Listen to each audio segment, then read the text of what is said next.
Hey, yo, what's up, crew? This is E-MasterCast EMC vlog number 13, I believe. Today was my long run. It's about 70, probably 2 degrees out here.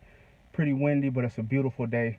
And it was a great day to run, but today hurts more than anything because I was slacking all week. Like, I didn't give my all during my 3 mile and 4 mile runs this week, Tuesday, Wednesday, and Thursday. And even last Sunday, all I did was walk for an hour. So, like, I just set myself up to be really hurt this week. That on top of a bad diet all week. I ate out 3 or 4 times this week for different meals, and that just not only did it hurt me physically, you know what I'm saying, but it also I also drank a lot of beer this week.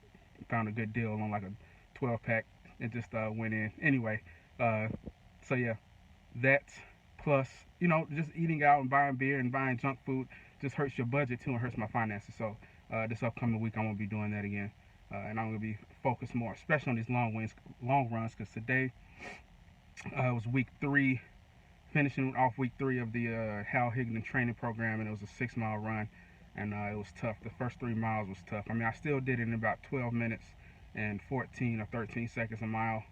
Uh, so an hour and 13 minutes, somewhere around there. Hour and 13 minutes was my actual time, and for 6 miles. So that's honestly that's pretty good for me because it was like my second fastest run according to Runkeeper, but it's not as good as I could have done if I would have put in the work all week. So next week be a completely different story. Um, so that said, uh, those are just my that said, that flows into kind of my runner's high epiphany this week is that you got to continue to put in the work. Like, even if you have setbacks and downfalls, you got to keep going and keep moving and keep striving to be the best that you can be.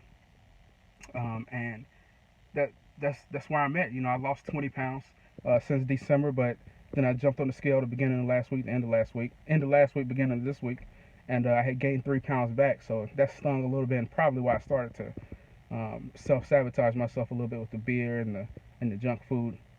So once again, that won't be happening again this week. Like, it's time to get back on track and to lose another 20 pounds.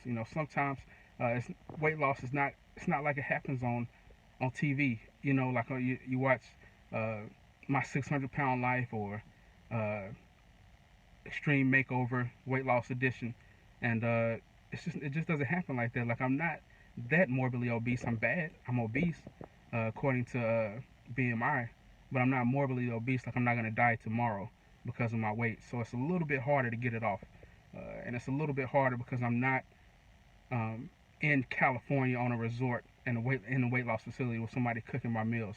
I'm not in the so I'm not on some kind of compound where everything is weight loss. Like, I still have responsibilities. I still have a little girl who wakes up at twice a night, 2 times a night, and have to wake up out of my room that's on the first floor and walk up 13, 14, 17 stairs. I count them every night. Walk up 17 steps to go get her twice a night. Or my little boy who is still definitely potty trained during the day, but at nighttime he's having some troubles, and we got to wake up once or twice a night depending on how much what I'm saying, he decides to wake us up. So that plus just not being able to sleep. Anyway, like, it's all kinds of things that are gonna get in your way, and excuses are gonna pile up, and things are gonna get hard, and life is gonna kick you while you're down. But you gotta be able to get back up. You gotta be able to stand up. You gotta be able to fight. You gotta be able to get back on track, no matter what, no matter how hard it is, no matter how hard it's gonna get for you, because things are gonna get hard. Something's gonna come up. My wife's been feeling pretty bad lately, and I have to kind of cheer her up and not be down myself while she's down.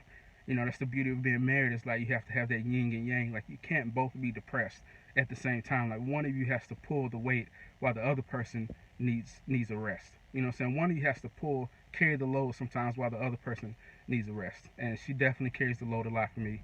So right now, when she's down, I got to carry the load and make sure I'm looking out for her well-being as much as possible. So that's just life. So anyway, uh, that'll round things up. I guess my final word is that if you fall, get back up. No matter what you're doing in life, whether it's finance or business or or your marriage or your relationship or your just your personal well-being, depression or anxiety, whatever you're going through, you're gonna feel good sometimes. You're gonna feel bad sometimes. It's just the ebb and flow of life. Like, things are gonna go rise. Sometimes things are gonna be lower, but you just gotta try and average those things out, and over time make sure that everything is getting more positive and everything is increasing as a whole on average. And that's how I feel. I dropped below the line for a while, much like the stock market. You know what I'm saying? You just got to invest for the long term. You know, I dropped below my average, but now I feel myself about to pull back out of it. So thank you guys for watching. I'm Raz. This is EMC. The final word, you know, grow yourself, grow your mind, and then you grow your business or you grow your relationships. Like growth, growing yourself first and knowing about yourself first is the secret to life and happiness. So thank you guys for watching. See you tomorrow.